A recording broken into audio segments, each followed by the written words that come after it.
آج ہم قرآن پاک کی اس آیت کے بارے میں بات کریں گے جس آیت کا غلط استعمال سب سے زیادہ مسلمان ہی کر رہے ہیں،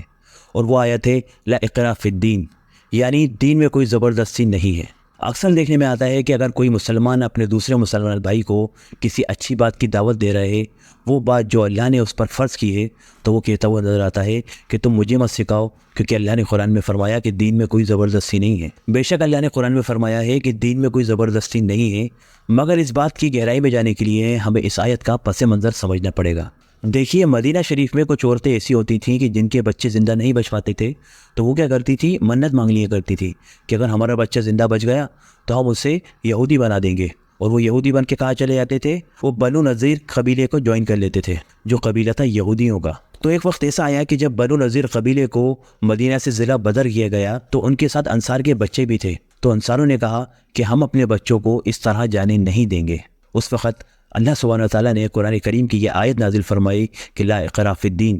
یعنی دین میں کوئی زبردستی نہیں ہے۔ اس کا مطلب کیا ہوا کہ دین میں داخل ہونے میں کوئی زبردستی نہیں ہے، اور اللہ نے اس کی وجہ اسی آیت میں آگے فرمائی کہ جب ہدایت کا راستہ گمراہی سے ممتاز ہے، یعنی گمراہی سے واضح ہے، تو اس بات کو بہت اچھے سے سمجھ لیجیے کہ ہم تو مسلمان ہیں اور اللہ کا ہر حکم ہم پر فرض ہے، اور ہمیں آخرت کے دن اللہ کے سامنے کھڑے ہو کے اپنی پوری زندگی کا حساب دینا ہے کہ ہم نے کیا صحیح کیا اور کیا غلط کیا۔